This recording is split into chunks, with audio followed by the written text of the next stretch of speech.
राष्ट्रपतिले जुन तरिकाले त्यो बेला चाहिँ त्यही बेला संविधान खारेज गरेर चाहिँ यो नरसंहारकारी र भ्रष्टाचारलाई आजीवन काल कोठरीमा राख्नुपर्ने थियो। तर दल नेतृत्व राष्ट्रपतिले चाहिँ त्यो नगरेर दलहरूसँग कोही सहमतिमा सुशीला कार्कीलाई प्रधानमन्त्री नियुक्त गर्नुभयो, जसले गर्दा जेएनजी आन्दोलनको भावना मर्म अनुसार चाहिँ यो सरकार बनेको देखिँदैन। त्यसकारण यो सरकारले दिएको जिम्मेवारी चाहिँ आन्दोलनको अभिप्राय चाहिँ यो विध्वंसको आयोग मात्र नभएर सम्पत्ति छानबिन गर्नु पनि रहेको थियो र जेएनजीको सम्झौतामा सम्पत्ति छानबिन एउटा आयोग बन्छ भनेर जुन अल्मलाएको स्थिति छ, म त्यसको गौर विरोध गर्न चाहन्छु। अखण्डता, त्यसको सार्वभौमता, त्यसको अखण्डता, स्वाधीनता,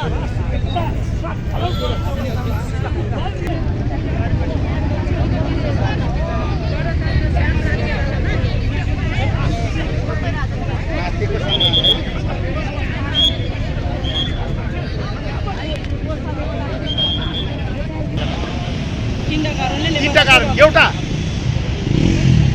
के अरे भूरान्तिक कारणले, एउटा सामाजिक विविधतामा राष्ट्रिय एकताको प्रतीक रहन सक्ने चाहिँ एउटा राजनीतिक दलको विचार नपुगिकन साझा राष्ट्रिय एकताको प्रतीक रहन सक्ने कारणले, एउटा अर्थतन्त्रको कारणले, तीनटा कारणले नेपालमा राष्ट्रियता चाहिन्छ।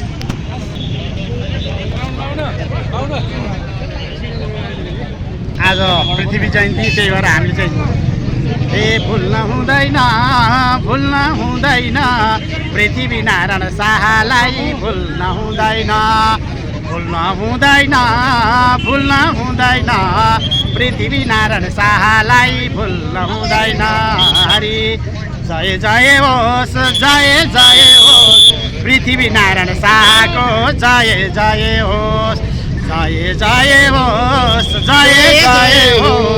पृथ्वी नारायण शाहको जय जय होस् पृथ्वी नारायण शाहको जय जय होस्। राष्ट्रपति राष्ट्र निर्माता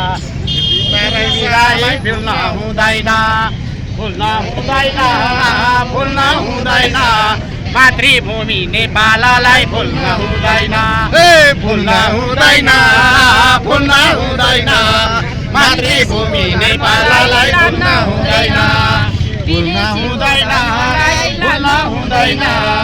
मातृभूमि नेपाललाई भुल्न हुँदैन। छोड्न हुँदैन नाला पानी काला पानी छोड्न हुँदैन